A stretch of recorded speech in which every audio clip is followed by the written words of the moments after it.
Bonjour à tous. Merci pour votre participation à ce webinaire sur la mesure de la performance économique achat. Donc, je suis en compagnie de Patrick Ville. Bonjour. Qui va se présenter dans 2 minutes. Avant ça, je voulais également me représenter pour ceux qui ne nous connaissent pas. Donc, Jérémy Ferrer, dirigeant de la société BME Consulting. On est une société lyonnaise spécialisée dans l'externalisation et la digitalisation des achats. Mais aujourd'hui, on a décidé de vous parler d'un sujet qui nous tient à cœur et qui tenait beaucoup à cœur aussi à toute l'équipe de LPS Consulting. C'est le sujet de la mesure de la performance économique achat. Alors Patrick, pour les personnes qui te connaissent peut-être un petit peu moins, est-ce que tu peux te présenter et nous expliquer pourquoi tu as décidé de venir discuter de ce sujet avec nous? Tout à fait. Tout d'abord, je voulais remercier BME Sourcing Force d'avoir organisé cette webinaire, effectivement, sur un sujet qui nous tient tout particulièrement à cœur. Donc, Patrick Ville, moi, je suis président de la société LPS Consulting. Moi, j'ai fait l'essentiel de ma carrière chez Schneider Electric, en achat, de poste de manager à VP achat sur une business unit. Voilà, donc c'est effectivement un sujet que j'ai eu l'occasion de beaucoup traiter tout au long de ma carrière et on s'aperçoit qu'il y a pas mal d'opportunités et de choses à faire au sein des PME et des ETI.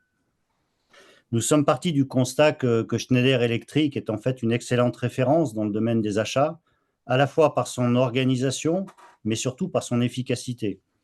Je dirais qu'un certain nombre de fournisseurs n'ont pas manqué de nous le préciser tout au long de notre carrière. Qu'est-ce que pour toi la mesure de la performance économique achat? Est-ce que tu peux prendre le temps de l'expliquer et de donner un peu de contexte aux personnes qui participent à ce webinaire? C'est tout simplement la mesure des savings et des gains achats qu'on réalise tout au long de l'année. C'est ce que rapporte finalement en bottom line la fonction achat. Bon, pas seulement elle, parce que finalement les autres services comme la technique, l'industrialisation, la logistique, la qualité participent aussi à la réalisation de ces savings. Mais si nous convenons bien que la performance achat, ce n'est pas simplement les gains, trop souvent c'est peut être réduit à ça, mais il y a plein d'autres indicateurs de performance, comme la qualité de service des fournisseurs, la qualité technique, l'innovation fournisseur, la réduction du nombre de fournisseurs, et puis maintenant plutôt la réduction de l'empreinte carbone. Donc là, c'est plein d'objectifs, mais nous, aujourd'hui, on veut se concentrer vraiment sur la performance économique parce que ça reste de loin la plus attendue par le management des entreprises. En effet, finalement, chaque euro économisé par les achats est un euro de plus dans le bénéfice, directement dans le compte de résultat. Ce qui paraît assez étonnant, c'est que bon nombre de PME, ETI n'hésitent pas à investir dans leur développement commercial, mais en y regardant de plus près, finalement, faire 5% d'EBITDA, ça revient à faire à peu près 25% de croissance commerciale en plus. Donc finalement, qu'est-ce qui est le plus facile? Patrick, justement, toi, de ton expérience de responsable achat, est-ce que c'est vrai? Est-ce que ça se constate? Toi, quand vous aviez des investissements dans les achats, qu'est-ce que vous en retiriez chez Schneider ou dans d'autres sociétés dans lesquelles tu as pu opérer? Ce qu'on a pu vérifier, en tout cas, moi, ce que j'ai pu vérifier dans mes organisations, c'est que finalement, les achats sont un investissement très rentable parce que l'expérience donc montre qu'effectivement, avec 1 € investi dans une fonction achat, à tout coût confondu, que ce soit les salaires, que ce soit les charges, les déplacements, ça en rapporte, en général, la fonction achat en rapporte normalement 3. Donc, c'est effectivement un très bon investissement. Malheureusement, bien souvent, certains dirigeants d'entreprise négligent en ayant une fonction achat sous-staffée, car vue plutôt comme une dépense nécessaire et non comme un investissement rentable. Donc là, Patrick nous a parlé de la performance achat et de la performance économique achat. Donc, c'est deux choses différentes. Dans la performance achat, en effet, on en parle beaucoup aujourd'hui parce qu'on a des sujets autour de la RSE, on a des sujets autour de la qualité. Enfin, il y a d'autres avantages que peut apporter une organisation achat. Mais tu as décidé de parler de la performance économique, donc des savings. Pourquoi ce point-là était particulièrement important pour toi? On voit 3 raisons majeures en fait à mesurer ces savings. La première, c'est de valoriser en monnaie sonnante et trébuchante la contribution des achats dans le compte de résultat de l'entreprise. C'est aussi de renforcer le rôle des achats au sein de l'entreprise par un meilleur positionnement de cette fonction en visant clairement un rattachement des achats à la direction générale. Alors là, je suis sûr que toutes les personnes qui nous écoutent, elles se disent, mais on mesure déjà la performance achat, puisque toutes les entreprises mesurent les savings réalisés par les achats. Donc voilà, en quoi ton intervention est pertinente et qu'est-ce que tu voulais aborder d'autre que ce saving-là? Oui, j'espère que dans toutes les PME, la mesure de la performance achat est en place. J'en suis pas intimement persuadé. Mais en fait, ce qui est important, c'est dans combien de sociétés cette mesure est clairement reconnue comme une performance par la direction générale. Et puis finalement aussi, combien de services achats mesurent-ils complètement cette performance? Quand je dis reconnaissance, c'est clairement une performance qui doit être validée par le contrôle de gestion de l'entreprise. C'est ça qui va donner de la crédibilité à la direction générale. Et comment on fait pour inclure justement ce contrôle de gestion? C'est peut-être pas le thème aujourd'hui et comment intégrer la direction générale et le contrôle de gestion, mais du coup, cette mesure-là, elle inclut d'autres participants que les équipes achats, donc il faut aussi les inclure dans cette mesure? Clairement, le contrôle, je reviendrai peut-être plus tard, mais D'accord. clairement, Bon, bah, donc, on peut attendre. le contrôle de gestion est un élément important parce que c'est lui qui va valider les remontées que peuvent faire les acheteurs en termes de performance. C'est clairement eux qui ont la visibilité complète sur le PNL d'une entreprise ou d'une usine et donc pouvoir valider cette performance. Parce que finalement, aujourd'hui, très souvent, on l'a dit, la mesure existe avec plus ou moins de règles précises de performance achat, mais elle n'est pas acceptée ou reconnue par le contrôle de gestion, car étant la mesure des achats, des acheteurs, avec quelquefois une déconnexion de la réalité industrielle. En effet, si on mesure des gains sur des volumes, sur des pièces qui sont en forte décroissance, on va annoncer des gains importants, mais dans la réalité, dans le PNL, ça sera très faible. Il peut y avoir des référentiels de coûts aussi, pas toujours d'actualité. Donc, quand on fait des mesures de gains, il faut avoir un bon référentiel. Quelquefois aussi, malheureusement, des mesures de gains inexistantes quand on fait de l'externalisation de lignes de production. Pas toujours facile à mesurer ça, mais c'est vraiment des gains qu'il faut mesurer. Et puis, des impacts matières non pris en compte, surtout quand elles sont à la baisse pour les acheteurs. Et puis, je le disais, c'est la performance, elle doit être mesurée complètement sur tout le spectre des achats, à la fois sur les achats de production, avec des achats qui peuvent être répétitifs, la plupart du temps, mais aussi non répétitifs, et des achats de services ou les achats indirects, de la même façon, qui sont eux aussi répétitifs ou non répétitifs.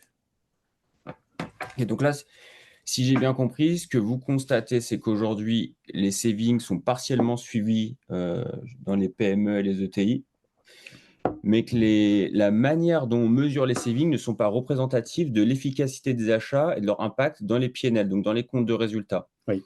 Et donc, vous, qu'est-ce que vous proposez d'autre pour mesurer cette performance économique achat? Clairement, cette mesure, elle doit s'inscrire dans un processus annuel, dans ce qu'on appelle un plan opérationnel annuel des achats. Plan finalement qu'on recommande de démarrer à l'été, juillet-août, où c'est plutôt une période calme.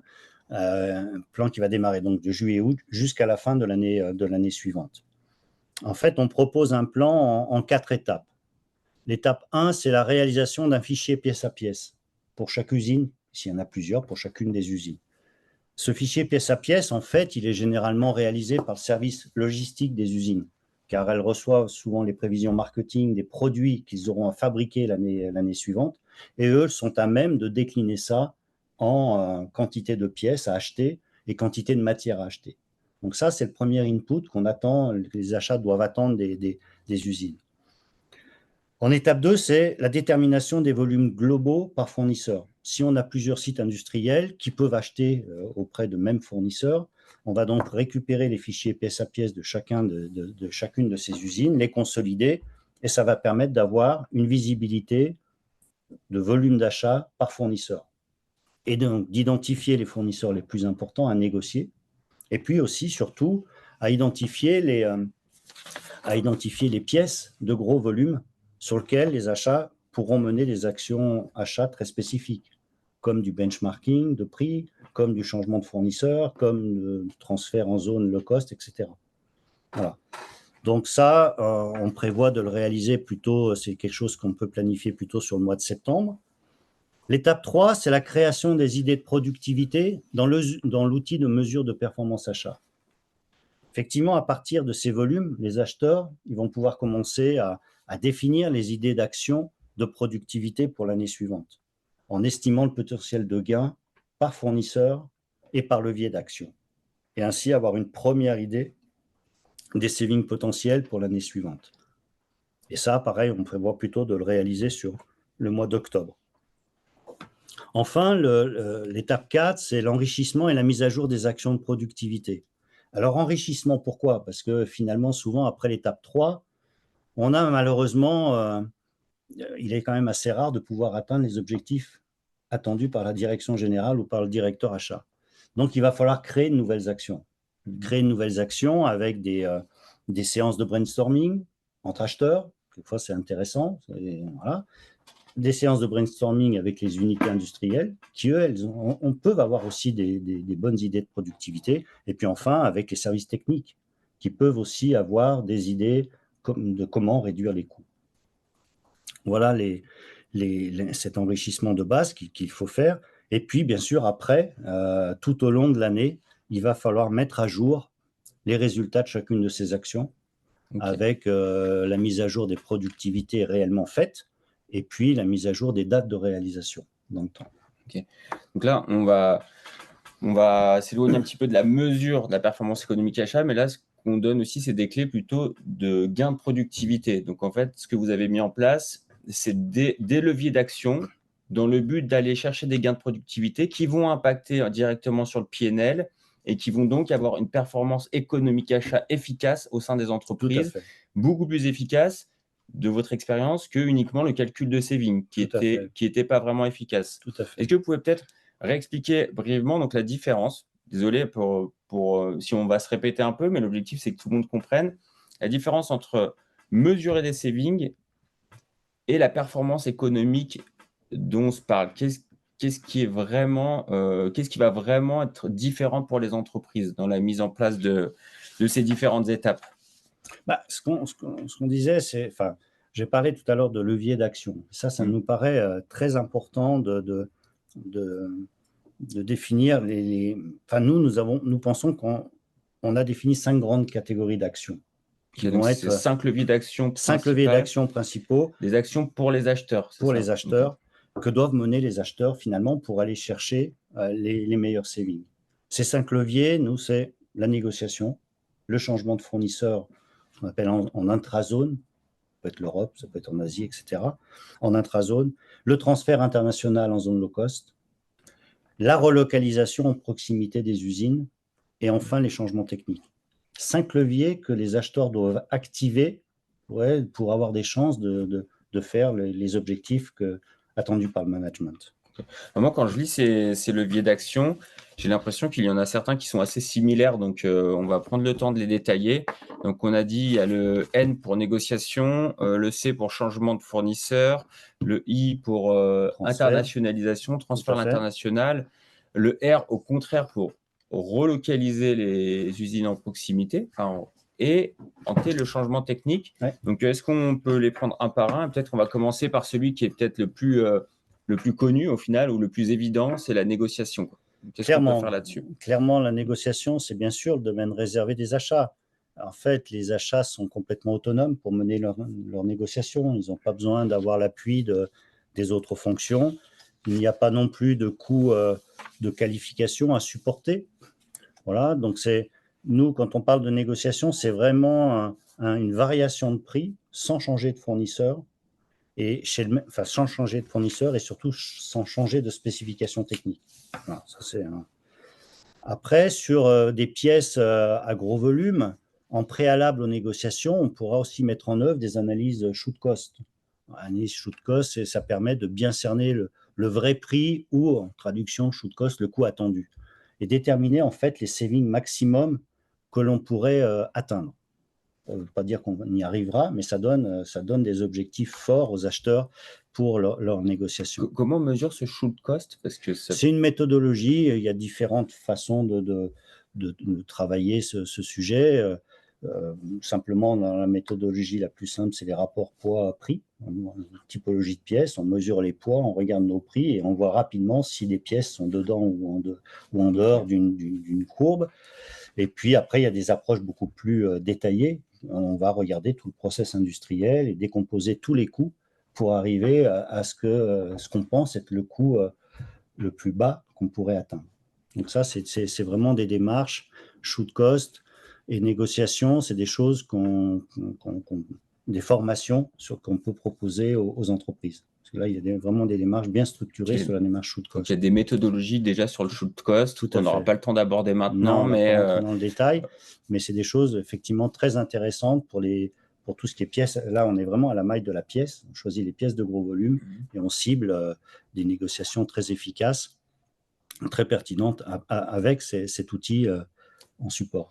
Donc là, on a parlé, c'est vraiment la méthode. On reste avec le même fournisseur, mais on retravaille avec lui les prix.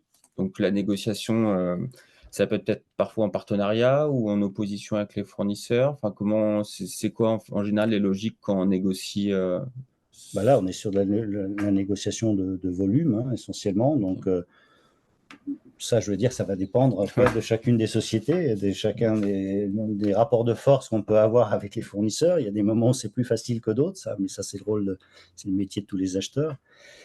Par contre, ce qu'on recommande, c'est de mener plutôt des négociations sous forme un peu concentrée sur le dernier trimestre de l'année pour pouvoir justement avoir des nouveaux tarifs applicables au 1er janvier et en profiter pleinement pour toute l'année suivante. Okay, donc Plutôt que de mener des négociations telles qu'on vient de les définir sur toute l'année, c'est de les centrer sur 2-3 mois. Ok, donc les fournisseurs qui écouteraient cette vidéo, il faut qu'ils s'attendent à des grosses négociations avant les périodes de fête. Bien sûr, en général, c'est comme ça que ça se passe. Ok. Donc là, on a parlé de la partie négociation. Ensuite, il y a 3 points qui sont en fait 3 points différents de changement de fournisseur. Donc, on va prendre comme le point C qui est changement de fournisseur intrazone. En fait, juste pour le différencier, les C, le I et le R, en fait, c'est la localisation du fournisseur qui les différencie chacun. Quand on dit intrazone, on va rester dans des zones, par exemple, entre des fournisseurs high cost, qui peuvent être français ou européens de l'Ouest, par exemple. C'est ça, un changement de fournisseur. On peut avoir un changement de fournisseur, c'est un transfert de business d'un fournisseur A vers un fournisseur B, sans changer l'aspect technique et dans une même zone économique. Après, ça peut être un changement de fournisseur total ou partiel. Total, quand on est plutôt dans une approche de réduction, viser la réduction du nombre de fournisseurs, ça faisait partie des objectifs, malheureusement. Et puis, partiel, quand on veut, dans le cadre d'un multi-sourcing, pour sécuriser nos approvisionnements. Après, c'est des actions qui clairement demandent du temps, car il va falloir probablement qualifier ce nouveau fournisseur, qualifier les nouvelles pièces. Et puis, si c'est un désengagement total, il va falloir gérer un biseau qui va être d'autant plus long que la relation commerciale est ancienne avec ce fournisseur. Voilà. Mais là, alors là, c'est vrai qu'on parle de changement de fournisseur et souvent, nous, les constats que l'on fait quand on intervient aussi chez nos clients, c'est qu'il y a beaucoup de résistance au changement. Il y a beaucoup de coûts en fait de changement de ces fournisseurs. Donc, si on compte l'appel d'offres, c'est du temps pour l'acheteur. Souvent, il faut refaire la qualification technique des produits. Il faut accompagner parfois au changement les clients internes. Donc tout ça, qu'est-ce qu'on fait? Comment on mesure? Est-ce qu'on détermine un budget? C'est clair, oui. C'est clair qu'il faut avoir, un budget au sein de l'entreprise quand on attaque ces changements de fournisseurs. Clairement, un budget après qui va intégrer à la fois les déplacements des services techniques pour aller qualifier chez le fournisseur, services techniques, les services qualité qui vont aller auditer si c'est un nouveau fournisseur. Donc effectivement, il y a des coûts à engager. Et ça, donc là, il y a aussi des méthodologies de calcul de ces coûts? Comment? Non, après, c'est pareil, ça dépend un peu des différentes entités. Comment est-ce que ces coûts viennent en déduction des gains, sont des investissements, etc. Ça, après, c'est des règles qui sont adaptées, un peu, je dirais, entre chacune des sociétés. Et puis, le problème aussi de ce changement de fournisseur, c'est qu'en dehors du coût qui se mesure en termes de dépenses, il y a le temps d'efficacité. Souvent, si on a promis peut-être à son directeur des résultats sur cette année, il va falloir prévoir un temps Oui. mise en place de tout ça. Mais oui, le changement de fournisseur, comme pour les autres leviers qu'on va voir après, hein, ça va prendre du temps obligatoirement. Qualifier des fournisseurs, qualifier les pièces, on compte à peu près entre 3 et 6 mois. Il faut compter, c'est des actions qui prennent du 3 et temps. 6 mois, c'est requalifier techniquement la pièce, la faire valider, Oui, faire l'appel d'offres, sélectionner le fournisseur, onboarder le fournisseur. oui, c'est Ok. des choses qu'on arrive à faire entre 3 et 6 mois. Après, il y a intégrer le niveau de stock qu'on peut avoir dans l'usine pour réellement le voir dans le PNL. Ça, c'est un autre sujet. Ok, donc peut-être qu'on en parlera un peu plus tard. Voilà. Donc là, on a parlé du changement de fournisseur intrazone et après, il y a le changement de fournisseur donc à l'international, donc plutôt aller en zone low cost. Tout à fait. Tout à fait. Bah, c'est le même principe, c'est le même process, hein, finalement, que ce que je viens de décrire avant sur le changement de fournisseur. Simplement une complexité supplémentaire liée à l'éloignement, hein, du pays, du fournisseur, qui peut être en pays de l'Est, qui peut être en Chine, en Inde, au Vietnam. Voilà, donc c'est bien intégrer aussi les référentiels qualité qui peuvent être différents de ce qu'on a l'habitude d'avoir en France ou en Europe, en tout cas de l'Ouest. Et puis, pour des PME, quelquefois la langue est une vraie contrainte aussi. Donc c'est vrai qu'on peut faire ces transferts à partir de sa zone locale, de sa base française, ou nous on propose aussi dans certains cas de le déléguer à des bureaux d'achat locaux quand ce sont déjà des PME qui ont des entités dans les pays low cost, ou de le déléguer, le sous-traiter à des bureaux d'achat locaux. Donc ça peut être aussi et donc là, sur les temps de transfert, on est sensiblement sur la même chose que précédemment, sauf que, peut-être rajouter déjà, il y a les temps de transport qui vont être beaucoup plus longs. Donc là, on dit que c'est plutôt entre 3 et 8 mois. Okay. Les temps, voilà. Mais ça c'était.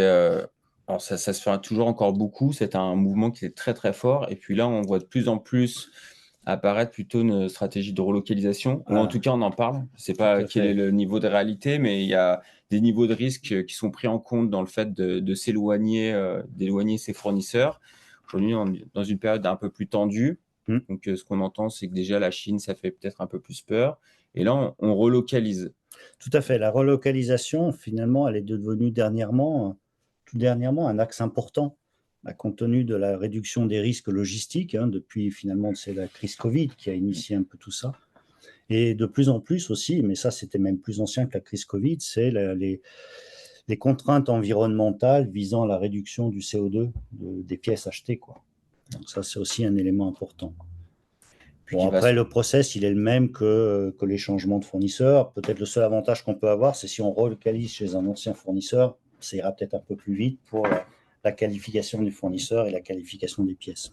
Donc il y a des fournisseurs dans l'histoire qui ont perdu de l'activité due à des délocalisations, puis aujourd'hui, on les retrouve. Je pense. Alors, on met la relocalisation France, Europe de l'Ouest, donc on considère les pays Union européenne, Europe centrale comme plutôt du low cost. Comment on arrive à les déterminer? C'est toujours, oui, les pays de l'Europe de l'Est sont toujours encore des pays low cost par rapport à ce qu'on peut trouver en France, en Allemagne, en Italie, l'Espagne, la zone un peu Europe de l'Ouest, c'est ces 4 grands pays.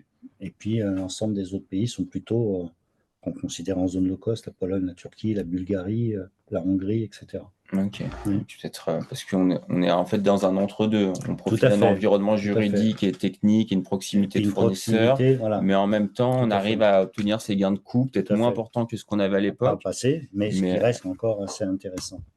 Mais avec l'augmentation des prix de transport, ça peut augmenter leur gain.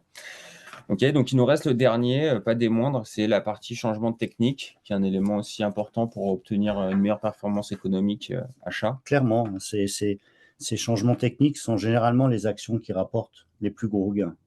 C'est clair, mais c'est aussi celles qui prennent le plus de temps.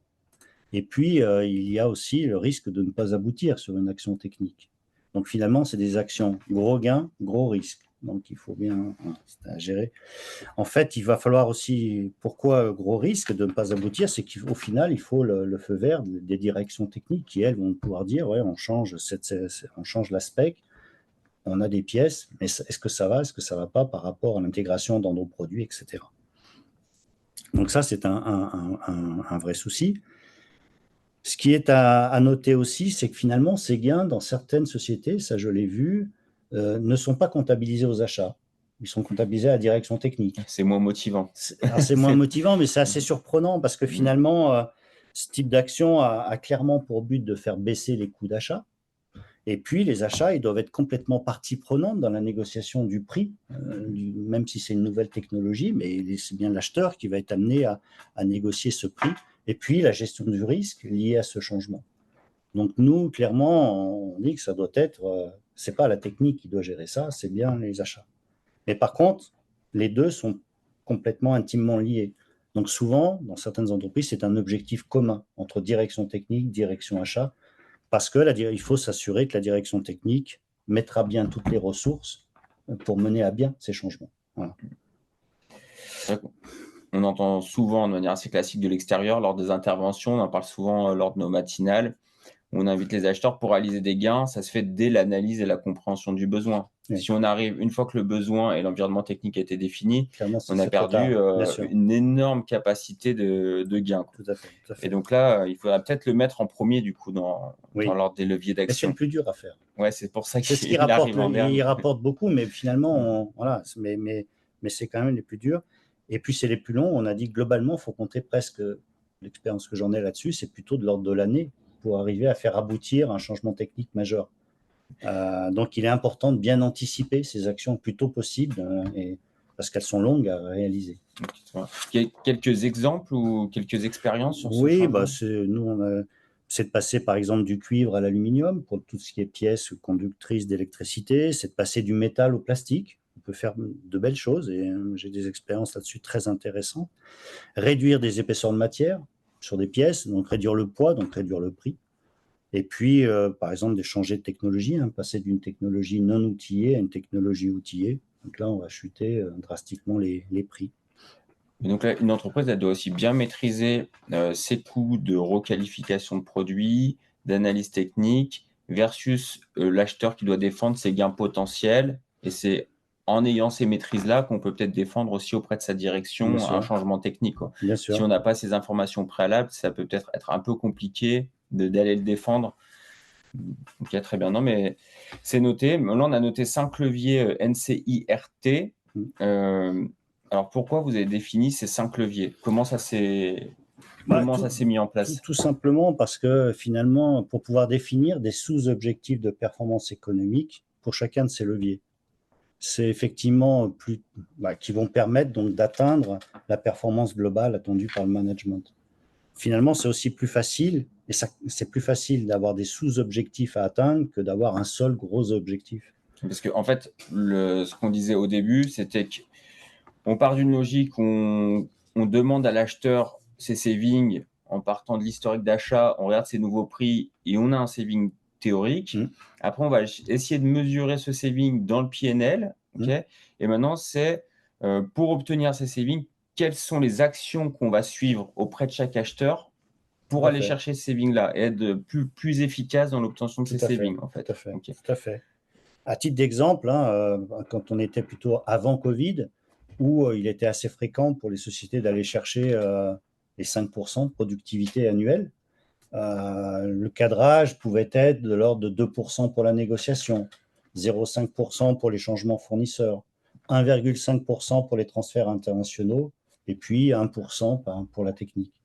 Donc ça donnait aussi un cadre à l'acheteur, plutôt que de lui dire va chercher les 5% et débrouille-toi, c'est lui dire voilà, tu dois cibler ça, tu dois mener toutes ces actions-là pour essayer raisonnablement d'atteindre ton objectif de 5%. Aujourd'hui, finalement, après Covid, ce qu'on peut dire, c'est qu'on peut avoir les mêmes objectifs pratiquement pour le changement de fournisseur, pour l'internationalisation et pour les transferts, les changements techniques. Par contre, pour la négociation et la relocalisation, c'est beaucoup plus difficile de fixer des objectifs au jour d'aujourd'hui. Ouais, parce qu'on voit que, je pense, pour les acheteurs, les prix, ils augmentent. Donc, on était dans des prix, on va dire, plutôt en diminution. Le travail était peut-être un peu plus facile. Et maintenant, il faut réussir à intéresser les fournisseurs. Il faut refuser les coups de fil. Ça fait partie des choses. Mais oui, tout à fait. C'est déjà, donc, si on peut, pour la négo et la relocalisation, viser 0, ça me semble que c'est déjà pas mal au jour d'aujourd'hui. C'est des objectifs qu'on voit dans les organisations achats, parce que j'imagine que les directeurs achats, eux, ils ont la pression de la direction générale, et puis on leur fixe sûrement des des montants négatifs, quoi, des gains. Après, c'est des objectifs qui doivent être aussi clairement adaptés à chaque entreprise, hein. À la fois, une entreprise qui va acheter beaucoup d'électronique fera probablement beaucoup plus de gains, entre guillemets, qu'une entreprise qui achète des pièces mécaniques, parce que les ruptures techno en électronique apportent régulièrement des gains très significatifs. Donc, il faut bien aussi différencier suivant la typologie et le business de chaque entreprise. Et puis, il faut aussi bien différencier suivant les conditions du moment, quoi. Le contexte économique est très important. Avant la crise, c'était une chose. Pendant la crise, c'était vraiment contrer toutes les hausses.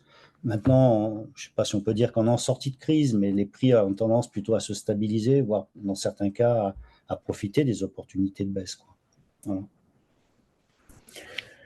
Okay. Et puis, je voulais rajouter, c'est que ces 5 leviers, hein, ils doivent être ces pourcentages par levier. Clairement, après, il faut les décliner par acheteur. On peut les décliner, on doit les décliner par acheteur, par commodité et aussi par usine. Voilà, ce qui permet de comparer les performances sur chacun de ces 3 axes. Acheteur, commodité et usine. Savoir si les usines utilisent bien, sont toutes ouvertes à l'internationalisation. Souvent, les directeurs d'usines ont plutôt tendance à freiner sur ce sujet-là. Ils sont inquiets. Ouais. Ah oui, bien sûr. Ok, donc là, on a plutôt défini des leviers d'action en fait, pour les acheteurs qui sont à surveiller ou à mesurer plutôt au niveau de la direction achat, qui permettent de comparer des actions entre différents acheteurs, entre différentes catégories achats. Mais pour revenir du coup au départ, un peu plus au début de notre discussion, comment concrètement on mesure la performance économique achat?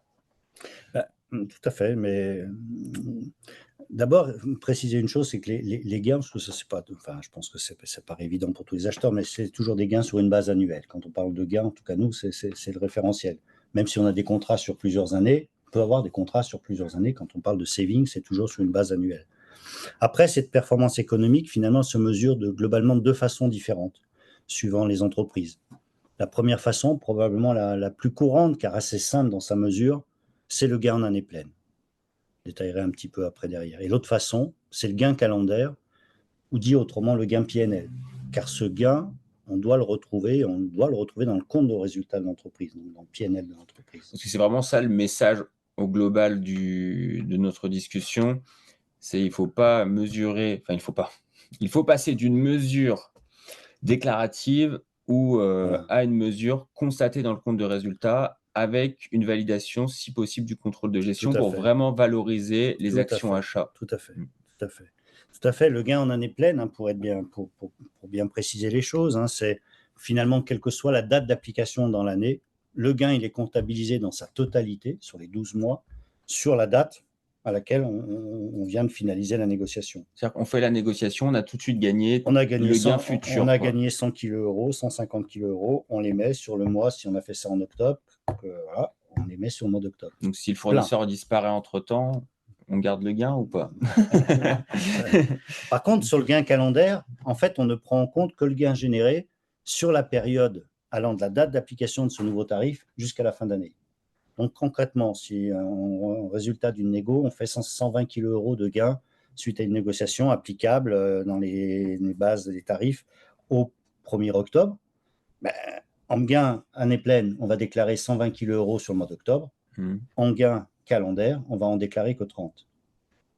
10 par mois, et les 90 suivants seront ce qu'on appelle dans le carry-over ou l'effet report pour l'année suivante. Donc, en tant qu'acheteur, quand on réalise la négociation, par contre, quand on est en gain calendaire, on risque de déporter en fait l'efficacité de son travail sur l'année suivante, en fait, parce qu'on va forcément déborder sur la prochaine. Tout à fait. Mais tout à fait, c'est effectivement mais c'est aussi la seule façon, hein, je le répète là-dessus, c'est vraiment la seule façon d'avoir des gains achats qui soient vus dans le PNL. C'est l'approche en gain calendaire. Cette méthode, elle implique une très bonne gestion du carry-over ou effet report, hein, et il faut donc pour ceci revoir toutes les actions sur les achats répétitifs qui ont une date supérieure à février. Dès que c'est février, il y aura minimum un mois sur l'année d'après Et après février, il y aura toujours un déport de ces actions, un report de ces actions sur, pas un report, un déport effectivement plutôt sur l'année suivante. En fait, c'est vraiment un exercice qu'il faut bien verrouiller avec le contrôleur de gestion à la fin de chaque année, parce que très souvent, l'expérience montre que quand on a calculé l'effet report pour l'année suivante, on l'acte comme une performance et on ne revient pas dessus tout au long de l'année. Voilà. Finalement, avec cette mesure de performance en gain calendaire, on connaît assez bien le carry-over qu'on a engrangé l'année N-1 pour l'année suivante. Et cela, globalement, ça peut représenter entre 40 et 50% des gains. Donc, quand on démarre au 1er janvier, on a déjà un effet report de l'ordre de 40 à 50% de la performance attendue. De la même façon, finalement, à l'été de l'année en cours, à partir de l'été de l'année en cours, toutes les actions qui vont aboutir sur le dernier semestre ou le dernier trimestre, finalement, n'auront quasiment pas d'impact pour l'année en cours, n'auront un impact que sur l'année suivante. Donc, on peut dire qu'effectivement, il y a un décalage de près de 5 à 6 mois. Finalement, l'année budgétaire achat, elle est plutôt de juillet de l'année N-1 jusqu'en juin de l'année suivante. Voilà. Ok. Ouais, donc on a discuté donc le fait qu'en effet, la différence entre le calendaire et l'année pleine, on revenait un peu sur ce qu'on disait au début, on est plutôt sur du saving calculé immédiatement, mais du coup qui est plutôt déclaratif parce qu'il ne prend pas en compte son impact réel dans le PNL, donc le PNL, le compte de résultat. Hein. Mais donc, on a mis en place ce gain calendaire pour vraiment constater ce gain dans le compte de résultat. L'intérêt pour l'acheteur, c'est pas uniquement de se mettre des contraintes, c'est aussi de revaloriser ses actions achats auprès de sa direction générale et Oui. pouvoir lui dire ce qu'on disait au début. Regardez, quand on met 1 euro dans les achats, on gagne 3. Regardez, gagner 5% dans les achats, c'est mieux ou c'est aussi efficace que de gagner 25% de chiffre d'affaires. Tout à fait. Et donc ça permet de remettre les achats au centre de l'entreprise, de la revaloriser au niveau de la direction. Tout à fait. Okay. Mais je voulais insister effectivement sur un point qui nous semble essentiel, hein, c'est la relation intime que doivent avoir les acheteurs, enfin le responsable achat avec son homologue contrôle de gestion. Ça, c'est vraiment important que chaque mois, il y ait un échange entre contrôle de gestion et achat pour chacune des usines. S'il y a plusieurs usines, il y a plus souvent des contrôleurs de gestion sur chacun des sites, pour que chaque mois soit bien passé en revue tous les gains achats et que ceux-ci soient bien validés par le contrôle de gestion. Ce n'est pas quelque chose qu'il faut faire une fois dans l'année, c'est vraiment un process tous les mois. En tout cas, c'est ce qu'on a fait pendant des années chez Schneider. Tous les mois, on allait voir le contrôleur de gestion, on mettait nos actions achats, sont-elles vues dans le compte de résultat ou pas, etc. Donc, ça permettait d'ajuster et d'affiner en fonction des volumes, gérer les effets volumes aussi, parce qu'il y a les volumes budget, puis il y a les volumes réels. Voilà, qui permet de bien s'aligner entre achat et contrôle de gestion pour qu'en fin d'année, le contrôle de gestion valide complètement les gains. Ok, donc concrètement, qu'est-ce que vous opérez dans vos missions pour réaliser ce suivi de performance? Nous, ce qu'on recommande, c'est d'avoir effectivement un outil de mesure de performance, de performance économique. Hein. Il faut que effectivement chaque acheteur liste bien toutes les actions de productivité en fonction des différents leviers qu'on a pu voir précédemment, à la fois des plus faciles à réaliser comme les plus difficiles, hein, et sans retenue, ce qui n'est pas toujours facile pour les acheteurs de dire je vais faire telle action, hein. Mais c'est aussi c'est de bien utiliser ce qu'on appelle le coefficient de taux de succès pour chacune des actions. Finalement, on peut espérer faire un gain, une action technique, elle peut rapporter beaucoup, mais je l'ai dit précédemment, les chances d'aboutir, tant qu'on n'a pas validé certaines étapes, c'est très faible. Donc on peut annoncer des gains importants et les réduire en prévision par un taux de succès qui peut être de 10, de 20 ou de 30%. Et puis ce taux de succès, on va le faire évoluer tout au long de la réalisation de l'action pour arriver finalement à 100% quand l'action est complètement terminée, voire à 0% si l'action elle est rejetée ou elle est abandonnée. Voilà.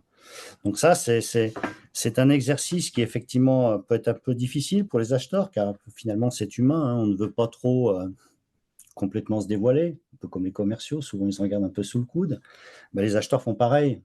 Donc là, il est important, c'est le rôle du manager, ben, à la fois de bien connaître ses acheteurs et puis bien connaître son business pour bien les challenger. Comment les acheteurs remontent leurs résultats? On peut utiliser un fichier Excel partagé sur un disque partageable. C'est une solution pas chère, facile à adapter à chaque entreprise. D'accord, donc vous, dans votre manière de travailler, c'est plutôt on définit ces indicateurs, son tableau de bord, quitte à travailler sur Excel, et après on le transpose dans la Tout solution à fait, SaaS. tout à fait, tout à fait. Donc le tableau de bord tel qu'il apparaît ici, hein, on retrouve sur un premier bandeau un peu tous les critères de sélection qui vont faire apparaître les variations sur le tableau de bord, les graphiques suivants. Donc on va retrouver les usines.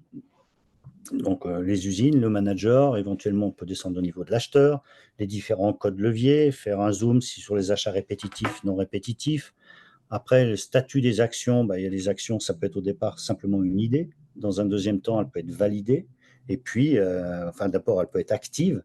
Et dans un troisième temps, validée par le contrôle de gestion quand c'est finalisé. Ou elle peut être carrément supprimée ou abandonnée. Et puis, on a fait aussi sur les plages taux de succès.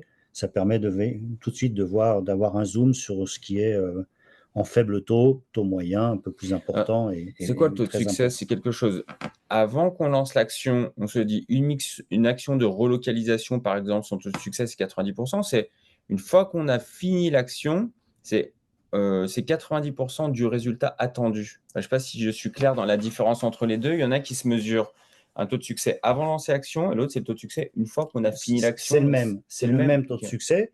On le fait évoluer tout au long de l'année en fonction de l'avancement que l'on voit de l'action.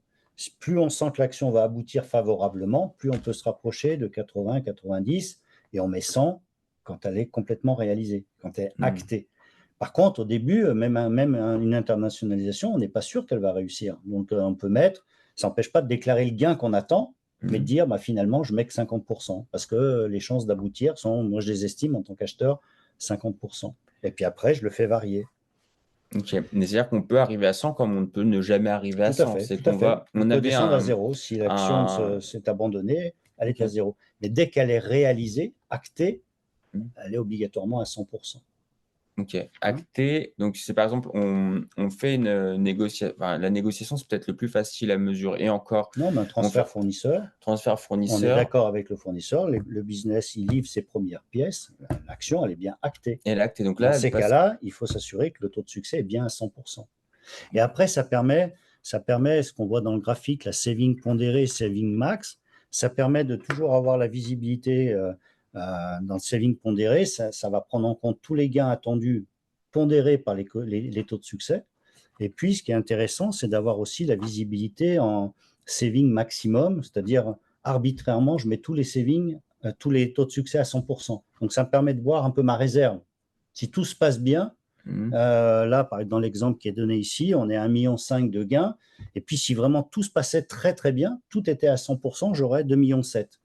Donc là, Donc même si. ça c'est le tableau qu'on voit, Voilà, saving pondéré, max, voilà, total, budget. voilà. En vert, c'est le budget. Là, on dit on a 2 millions à faire.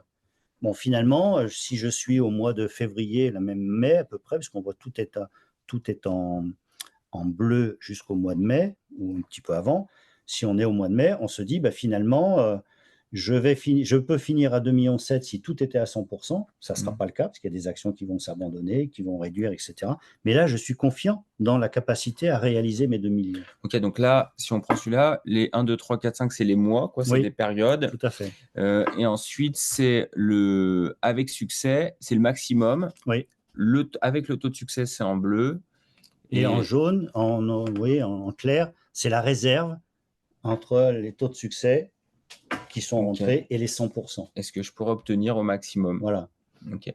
Comment on mesure ce résultat? Parce que l'acheteur, à son niveau, il a beaucoup de mal à mesurer concrètement ses gains dans le PNL. L'acheteur, il va rentrer, je ne sais pas, si on prend une négociation avec un fournisseur, on a un volume annuel projeté de, je sais pas, d'1 million d'euros avec ce fournisseur. il a négocié 5% de baisse de prix, ben, il va enregistrer ces 5%. Ok. Donc, donc on met 1 million, le gain 5%, 50 kg euros.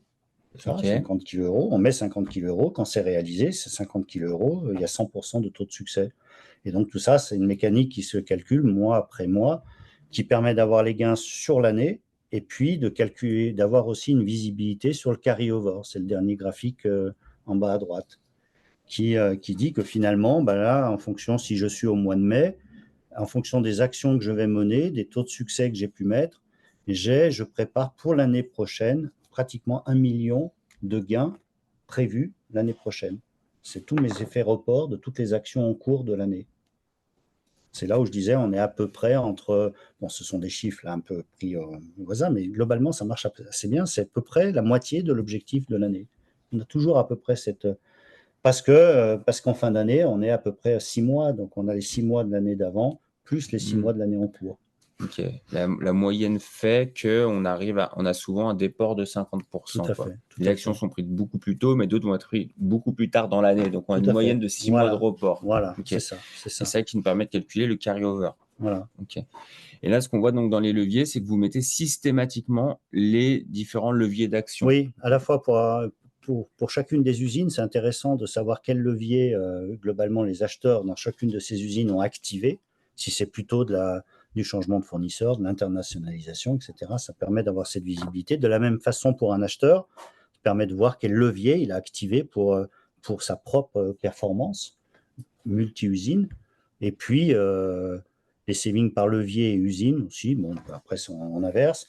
On a mis les nombres d'actions par levier. C'est important aussi de challenger sur le nombre, parce que quelquefois, un acheteur peut faire une très belle performance, mais s'il a fait sur 2-3 négos, par rapport à son collègue qui, lui, en a mené 10, ça doit aussi on peut challenger celui qui a fait peu de négos, même si elles sont très performantes. Et puis, des savings par famille, les savings par fournisseur. Ça aussi, c'est intéressant d'avoir la visibilité par fournisseur, bien sûr, mais aussi par levier. C'est-à-dire, le fournisseur, finalement, il nous donne sa performance, mais comment? La négo uniquement, des transferts, des changements techniques qui peuvent être proposés par le fournisseur aussi. Voilà. Donc ça, c'est intéressant d'avoir ces différentes vues. Donc, en clair, vous ne valorisez, mesurez pas la performance achat sur les gains indirects. Réduction des stocks, gain de temps MOD, MOI, n'est-ce pas hyper réducteur sur la fonction achat? On parle de TCO tous les jours et on ne mesure rien en conséquence. Oui, c'est un peu vrai, hein. Nous, on cible effectivement vraiment déjà la mesure de performance purement économique. Et comme je l'ai dit, il y a plein d'autres indicateurs.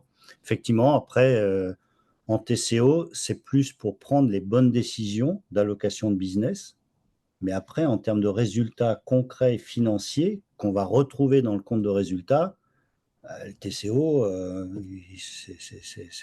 non, enfin, moi, je préfère utiliser le TCO pour décider du choix des fournisseurs en fonction de toutes les contraintes.